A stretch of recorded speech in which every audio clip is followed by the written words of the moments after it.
The two circles that are Trump and Elon Musk, I think, in the Venn diagram overlap an awful lot politically. Generally, if you're someone who is a kind of follower of Elon Musk, you're probably likely to share similar politics. I suppose that would align you with Donald Trump. I think actually, in terms of kind of undecided voters and many moderates, I think Musk is Marmite, frankly, and I think that probably a lot of people would dislike, but actually it might have a negative effect. But the one thing that we can't overlook, of course, with this, Alexis, is that Elon Musk is, essentially the world's richest man in many ways. Now, yesterday, Donald Trump returned to Butler in Pennsylvania, the site of his near assassination in July.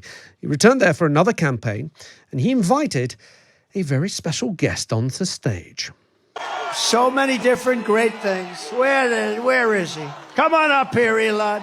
He created the first major American car company in generations, and his rocket company is the only reason we can now send American astronauts into space.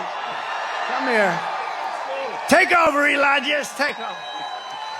Not quite sure that Elon Musk created Tesla. I think he bought into it. But hey, who's fact-checking right now? That's right. Elon Musk sounded just as excited as the former president to be there. You know, the true test of someone's character is how they behave under fire. And we had one president who couldn't climb a flight of stairs, and another who was fist pumping after getting shot. Fight, fight, fight! Blood coming down the face.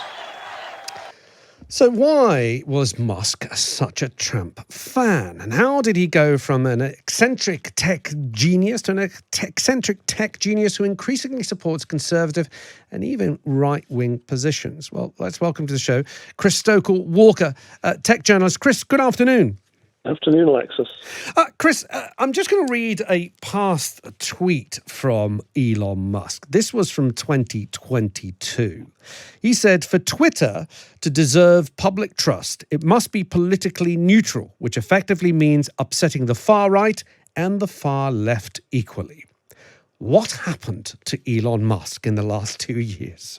I think he became an awful lot like Donald Trump, who says one thing and then does another, or kind of bends and shapes reality to meet whatever situation he wants to do at the minute. Look, yes, this is a past Elon Musk, I suppose, talking there, and the present Elon Musk is a world away from that. We know that he launched his bid to take over Twitter, now X, back in 2022, with the idea that he was trying to rescue back the de facto public square, as he called it, because Twitter is one of the places where we have these conversations that do shape our media beyond simply the sort of 250 or so million users that are on the platform. It's the political class, it's the media class who are often engaged there.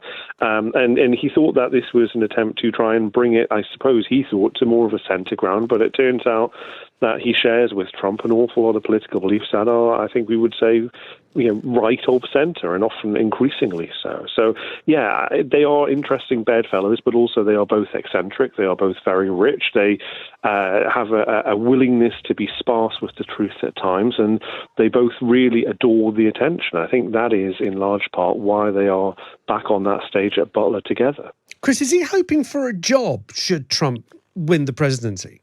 He's already been offered one, if Donald Trump is to be believed. And again, our listeners can take that with as large a pinch of salt as they want to. Trump about a month ago said that he would offer Elon Musk a role if he were elected president back again in November. As soon as he took office in January, he would offer him a role trying to improve government efficiency. And Musk didn't necessarily comment one way or the other at the time whether or not he would accept it. But we have seen, I suppose, a little bit of a right-wing bromance between the two fostering over the last few months, and typified most obviously by this kind of in-person meeting. What's happened to X since Elon Musk has come out so in favour of Donald Trump? Has that affected the business of X? Yeah, it has. I mean, it has negatively impacted, I suppose, the advertising market. Lots of advertisers have pulled their money from X because they don't like the direction in which it's going. And it's worth pointing out that direction is very much the scales having a strong thumb on them to shift it in one direction. We know that Musk has previously intervened to try and get some of his own posts amplified and essentially shoved down the gullet of everyday users when he feels like it needs attention. And likewise, he rolled out the red carpet to invite Donald Trump back, and Trump has started to post more and more on X some of his stuff. So we are seeing, I think, this rightward shift, which is very good for those people who were hollering and yelling at the Trump rally, as we heard just before. But I suppose for a lot of people, it is an indication of him kind of forswearing that original principle of thinking that these social media platforms need to be, if not apolitical, because obviously you can never be apolitical, at least they need to be kind of balanced in the voices that they amplify. How much of a benefit is this to Trump as well? Is Musk's behavior going to sway people who are not already supporting Donald Trump? Those neutrals or those hard-to-reach votes, does he actually bring anything to the Trump campaign, do you think?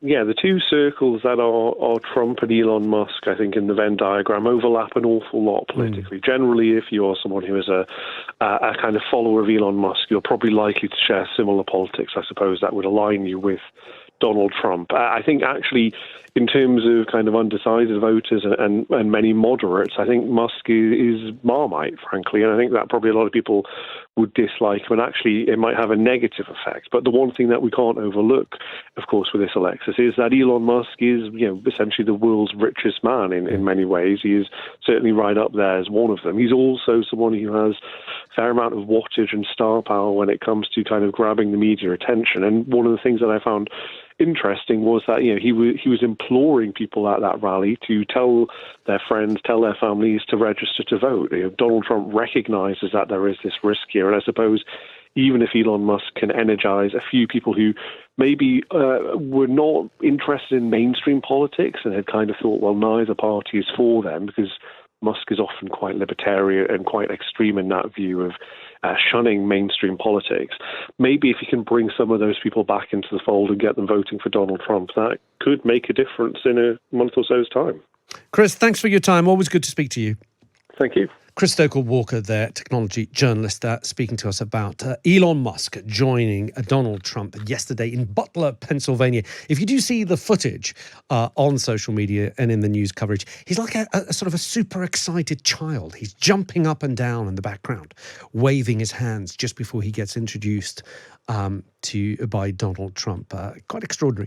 Now, in just a moment, a new rule comes into effect tomorrow to reimburse victims of fraud, banking fraud. We'll hear from an expert on banking fraud who herself was scammed. Plus, I've been asking you for your favorite B-side tracks. Mike texted in. He says, regarding B-sides, I Feel Love by Donna Summer. It was re-released as an A-side and took the musical world by storm with its glimpse into the future electronic music. And it was and remains a masterpiece. So originally, I Feel Love by Donna Summer was a B-side.